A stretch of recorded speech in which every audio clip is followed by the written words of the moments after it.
भारत के भूगोल के अंतर्गत हम भारत की जो सामान्य परिचय है उसके विषय में पढ़ चुके हैं। आज हम पढ़ने जा रहे हैं अक्षांशीय विस्तार के बारे में। तो अक्षांशीय विस्तार क्या होता है इसको मैं आपको, वैसे इसमें डायग्राम दिया हुआ है लेकिन मैं आपको एक डायग्राम की सहायता से इसको समझाती हूँ। मान लीजिए कि ये आपकी पृथ्वी है और इस पृथ्वी पर हम बीच से इस प्रकार से एक रेखा खींच देते हैं। तो इस प्रकार से क्या हुआ, आपकी जो पृथ्वी है ये दो भागों में बट गई है।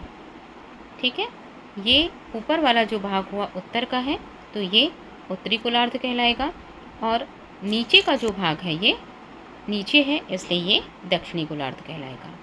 बीच से ये जो रेखा हमने खींची है ये रेखा कहलाती है भूमध्य रेखा। क्या कहलाती है ये? भूमध्य रेखा कहलाती है। ठीक है, इसको हम 0 डिग्री अक्षांश भी कहते हैं।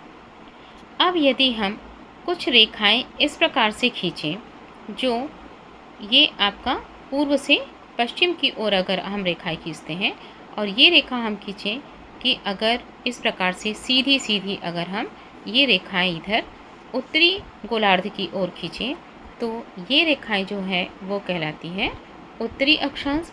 और इसी प्रकार से यदि हम कुछ रेखाएं ऐसी खींचें जो दक्षिण की ओर है तो इन समानांतर रेखाओं को हम क्या कहते हैं? इन रेखाओं को हम कहते हैं दक्षिणी अक्षांश कहते हैं। तो उत्तरी गोलार्ध वाली रेखाओं को हम उत्तरी अक्षांश और दक्षिण वाली रेखाओं को हम क्या कहते हैं? दक्षिणी अक्षांश रेखा कहते हैं। इन रेखाओं की जो संख्या होती है, ये रेखाएं 89 जो होती है वो ऊपर होती हैं और 89 उत्तरी गोलार्ध में होती हैं और 89 जो है वो आपकी दक्षिणी गोलार्ध में होती है। और एक रेखा आपकी कौन सी हो गई? ये वाली जो आपकी भूमध्य रेखाएं हैं। तो 89 प्लस 89 और प्लस ये 1 रेखा, ये कुल मिलाकर कितनी हो गई? 179 रेखाएं। तो कुल जो है वो कितनी समांतर अक्षांश रेखाएं होती हैं? तो कुल होती हैं 179 रेखाएं होती हैं। उसके बाद हम देखेंगे कि ये जो अक्षांश रेखाएं हैं, इन अक्षांश रेखाओं की ये जो बीच की दूरी है, ये बीच की दूरी होती है 111 किलोमीटर होती है। और हम एक रेखा की जो बीच की जो डिग्री होती है उसे डिग्री में हम 1 डिग्री में नापते हैं। तो दो रेखाओं के बीच की दूरी कितनी हो जाती है? 111 किलोमीटर हो जाती है। तो इस प्रकार से ये आपका क्या हुआ? अक्षांशों के बारे में हुआ। बिल्कुल ठीक इसी प्रकार से हम अपनी पृथ्वी पर देशांतर रेखाएं क्या होती हैं, उन देशांतर रेखाओं के बारे में भी समझ सकते हैं। देशांतर रेखाएं क्या होती हैं कि सपोज जैसे ये हमारी पृथ्वी है और पृथ्वी पर हम जब उत्तर से दक्षिण की ओर जब एक रेखा खींचते हैं, क्या करते हैं हम? जब पृथ्वी पर उत्तर से दक्षिण की ओर जब रेखा खींचते हैं तो ये दो भागों में ये भी विभक्त हो गया। तो ये जो रेखा है ये रेखा क्या कहलाती है? ये रेखा कहलाती है देशांतर रेखा। देशांतर रेखा की ये जो होती है ये एक काल्पनिक रेखा होती है और ये काल्पनिक रेखा क्या करती है? यहाँ पर भी इसे उत्तर से दक्षिण दो भागों में विभाजित करती है। ये जो 0 देशांतर रेखा होती है इसे हम कहते हैं प्रधान याम्योत्तर रेखा कहते हैं। और इसी प्रकार से हम इसके पूर्वी और पश्चिमी भागों पर भी इस प्रकार से कुछ रेखाएं खींचते हैं। लेकिन ये जो रेखाएं होती हैं ये समानांतर ना होकर कैसे होती हैं? कुछ इस प्रकार से होती हैं। ये देखिए कुछ इस प्रकार से रेखाएं होती हैं। ये जैसे अक्षांश रेखाएं कैसी थी? बिल्कुल समानांतर थी। ये रेखाएं कैसी हैं? समानांतर ना होकर के कुछ इस प्रकार से ये रेखाएं होती हैं। तो इन रेखाओं की जो बीच की जो अधिकतम दूरी होती है वो अधिकतम दूरी होती है 111.33 किलोमीटर के लगभग होती हैं। तो इस प्रकार से आपने अक्षांश रेखाओं को और देशांतर रेखाओं को समझ लिया है। अब आइए हम इसे नोट्स के द्वारा पढ़ते हैं। नोट्स में क्या दिया गया है और उसके बाद हम इससे संबंधित जो MCQs है वो MCQs को भी सॉल्व कर लेंगे। तो आइए पढ़ते हैं हम नोट्स में। नोट्स में क्या लिखा हुआ है? अक्षांशीय विस्तार। भूपृष्ठ पर विषुवत रेखा से उत्तर या दक्षिण दिशा में स्थित किसी भी बिंदु को पृथ्वी के केंद्र से मापी गई कोणीय दूरी को अक्षांश कहा जाता है।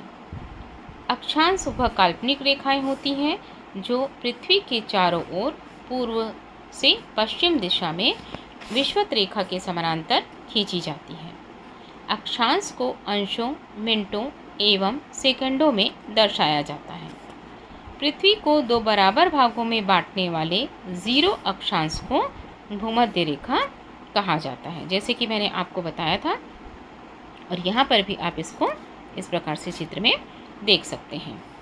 विषुवत वृत्त भूमध्य रेखा के उत्तरी भाग को ये जो है ये उत्तरी गोलार्ध कहलाता है और दक्षिणी भाग को दक्षिणी गोलार्ध कहते हैं।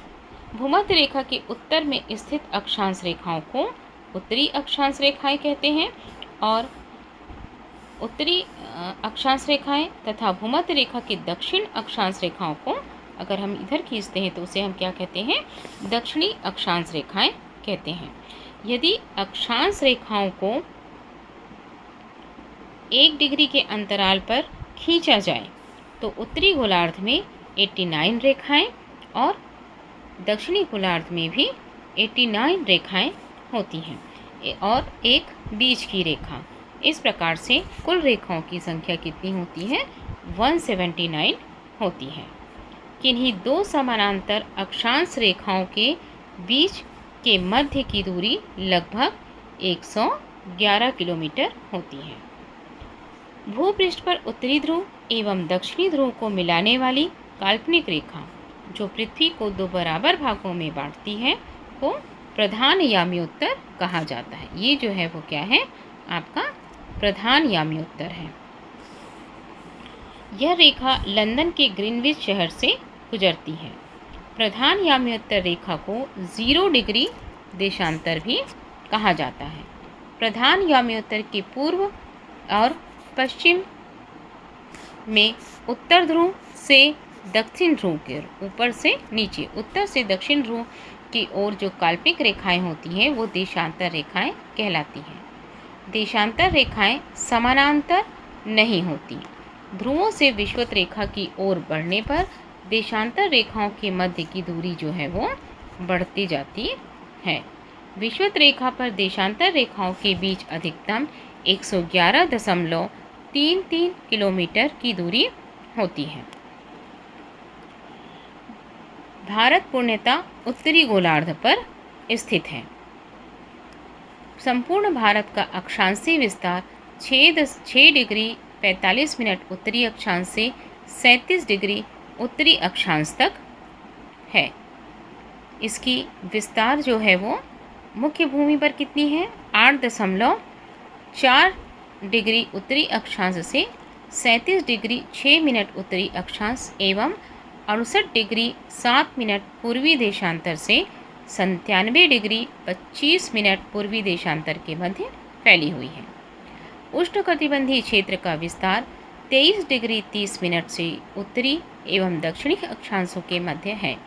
अतः भारत का विस्तार उष्ण और उपोष्ण दोनों कटिबंधों में है।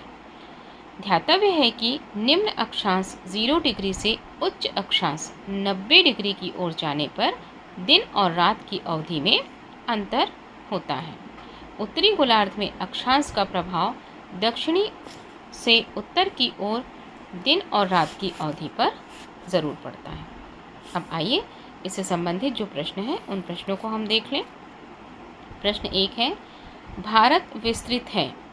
कहाँ विस्तृत है? जब आप इनको देखेंगे तो इन सभी में से आप देखिए कोई भी आंसर सही नहीं है, अतः ऑप्शन डी सही है। उपयुक्त में से कोई नहीं। आइए हम डिस्क्रिप्शन में पढ़ते हैं। भारत की मुख्य भूमि का विस्तार उत्तर पूर्वी गोलार्ध में 8 डिग्री 4 मिनट उत्तर से 37 डिग्री 6 मिनट उत्तरी अक्षांशों तथा 68 डिग्री 60 मिनट पूर्व से 97 डिग्री 25 मिनट पूर्वी देशांतरों के मध्य है। कर्क रेखा भारत के लगभग बीचों बीच से होकर गुजरती है। स्पष्ट है कि कोई भी विकल्प सही नहीं है। अब आइए देखते हैं प्रश्न 2 को। प्रश्न 2 क्या कहता है? सिक्किम से गुजरने वाला अक्षांश निम्नलिखित में से कौन सा है? अब सिक्किम से कौन सा अक्षांश गुजरता है? तो इसके लिए ऑप्शन दिए गए हैं। ऑप्शन ए सही है, राजस्थान। प्रश्न 3 की ओर चलते हैं। जिस जिले से 70 डिग्री पूर्वी देशांतर रेखा गुजरती है वह है। अब देखिए, अक्षांश रेखा कौन से जिले से गुजरती है, कौन सी जगह से गुजरती है, ये एग्जैक्टली याद रखना तो कठिन है। लेकिन अगर आप थोड़ा सा मैप को देखेंगे और उत्तरी और अक्षांश रेखा और देशांतर रेखाओं को समझ जाएंगे और कौन कौन से स्टेट और कौन कौन सी जगह कहाँ कहाँ पर है, ये थोड़ा सा ध्यान रखेंगे तो आप आंसर इसका दे पाएंगे। तो जिस जिले से 70 डिग्री पूर्वी देशांतर रेखा गुजरती है वह कौन सी है? जैसलमेर है। ऑप्शन बी जो है इसका सही उत्तर है। अब इसी क्रम में हम अगले पॉइंट की ओर चलते हैं, भारत एवं कर्क रेखा। तो इसी प्रकार से हम क्या करेंगे कि पहले नोट्स को पढ़ेंगे और उसके बाद हम इसके एमसीक्यूज़ को सॉल्व करेंगे। विषुवत रेखा के उत्तर में स्थित 23 डिग्री 30 मिनट उत्तरी अक्षांश को कर्क रेखा कहा जाता है। किसको कर्क रेखा कहा जाता है? 23 डिग्री 30 मिनट उत्तरी अक्षांश को। ठीक है, मतलब अगर आप देखिए, जैसे ये अगर आपकी ये पृथ्वी हुई और यहाँ पर अगर आपने ये आपकी अक्षांश रेखा हुई, ठीक है, बीचों बीच जो मध्य वाली अक्षांश रेखा है, अगर हम यहाँ से 23 डिग्री ऊपर की ओर जाते हैं, ठीक है, तो 23 डिग्री अगर हम यहाँ ऊपर की ओर जाते हैं और 23 डिग्री ऊपर की ओर जा करके ये अगर हम इसे देखते हैं तो ये आपकी क्या कहलाएगी? 23 डिग्री 30 मिनट उत्तरी अक्षांश को हम ये क्या कहते हैं? ये आपकी कहलाती है, क्या कहलाती है? कर्क रेखा कहलाती है। ये कर्क रेखा की परिभाषा हुई। विषुवत रेखा के उत्तर में स्थित, ये विषुवत रेखा है आपकी, इसके उत्तर में स्थित है, क्या स्थित है? 23.5 डिग्री 23 डिग्री 30 मिनट उत्तरी अक्षांश उत्तर में है। उत्तरी अक्षांश को हम क्या कहते हैं? कर्क रेखा कहते हैं। कर्क रेखा भारत के लगभग मध्य से होकर गुजरती है। कर्क रेखा भारत के कुल 8 राज्यों से होकर गुजरती है। ठीक है, तो इस प्रकार से आप इसको देख सकते हैं। कर्क रेखा कहाँ से गुजरती है? कर्क रेखा जो है वो भारत के 8 राज्यों से होकर गुजरती है। सूर्य के कौन कौन से 8 राज्यों से गुजरती है? गुजरात, राजस्थान, आप यहाँ से स्टार्ट करेंगे, बिल्कुल देखिए गुजरात, और इसे क्रम में याद रखेंगे तो वो ज़्यादा अच्छा रहेगा आपके लिए। देखिए गुजरात के बाद आप जाएंगे राजस्थान के बाद मध्य प्रदेश, फिर छत्तीसगढ़ और उसके बाद झारखंड और पश्चिम बंगाल। यहाँ झारखंड और ये आपका पश्चिम बंगाल, फिर त्रिपुरा और मिज़ोरम। इस प्रकार से ये 8 राज्यों से होकर आपकी कर्क रेखा जो है वो गुजरती है। सूर्य के उत्तरायण होने के बाद से ही उत्तरी गोलार्ध में दिनों की अवधि बढ़ती है। 21 जून को सूर्य उत्तरायण स्थिति के सर्वोच्च बिंदु पर होता है। जून माह में कर्क रेखा के उत्तर जाने पर दिनों की अवधि बढ़ने लगती है। माही नदी कर्क रेखा को 2 बार पार करती है। ये महत्वपूर्ण फैक्ट है, आप इसको याद रखेंगे। उसके बाद ये कुछ एक सारणी दी गई है जहाँ पर महत्वपूर्ण भारतीय नगरों की अक्षांशीय स्थिति के बारे में बताया गया है, तो इसको आप एक बार देख लेंगे। चलते हैं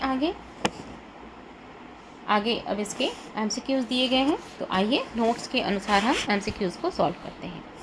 कर्क रेखा किस राज्य से होकर गुजरती है? तो देखिए अभी हमने देखा कि भारत के 8 राज्यों से होकर कर्क रेखा गुजरती है। उड़ीसा, बिहार, उत्तर प्रदेश, आंध्र प्रदेश। अब इसमें से सही ऑप्शन कौन सा है?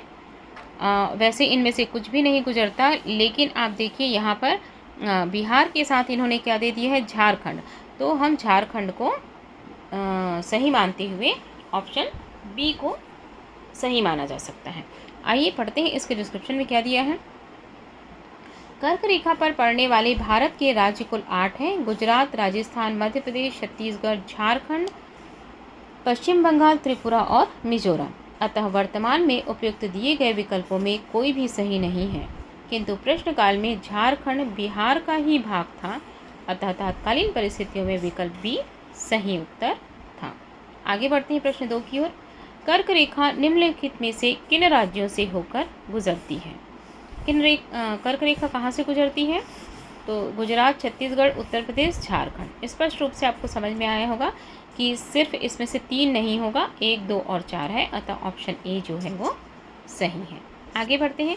कर्क रेखा गुजरती है मध्य प्रदेश से, बिल्कुल, त्रिपुरा से, बिल्कुल, मिजोरम से, बिल्कुल, तो इनमें से सभी से, अतः ऑप्शन डी जो है वो सही है। प्रश्न 4 की ओर बढ़ते हैं। कितने भारतीय प्रदेशों से होकर रेखा गुजरती है? कितने भारतीय प्रदेशों से होकर गुजरती है? बहुत ही आसान सा उत्तर है 8। प्रश्न 5 की ओर चलते हैं। भारत का एक राज्य जिससे होकर कर्क रेखा गुजरती है, दिए गए ऑप्शन में से झारखंड, अर्थात ऑप्शन डी जो है वो सही है। आगे की ओर चलते हैं। प्रश्न 6, निम्नलिखित में से किस राज्य से कर्क रेखा नहीं गुजरती? तो किस में से होकर नहीं गुजरती? मणिपुर से होकर कर्क रेखा नहीं गुजरती।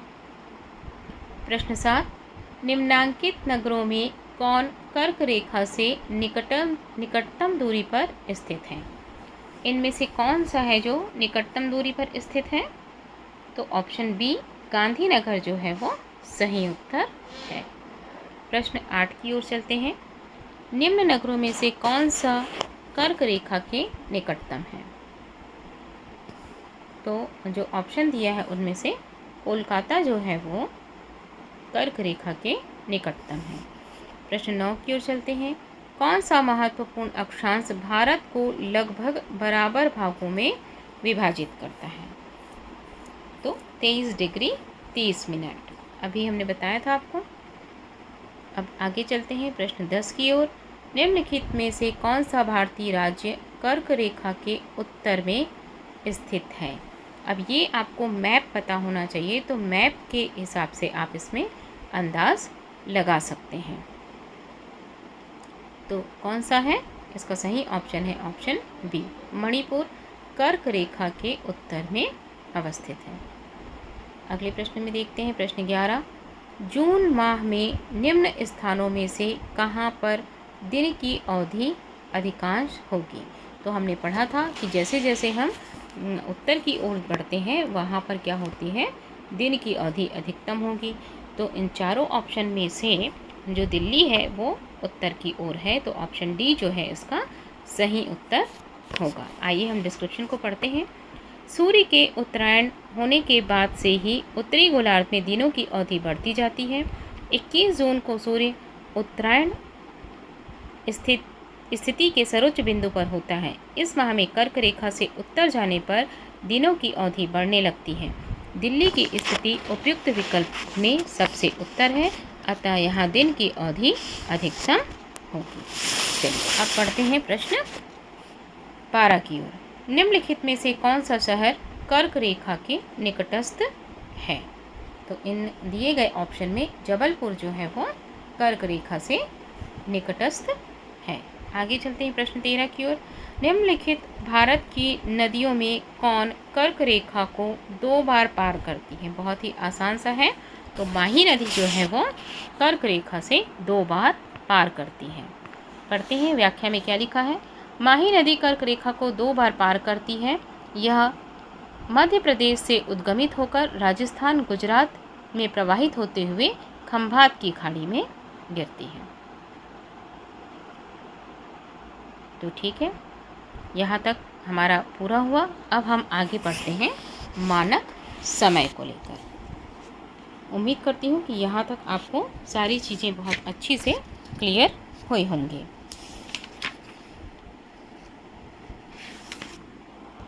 तो हम अब अगली क्लास में पढ़ेंगे मानक समय को लेकर।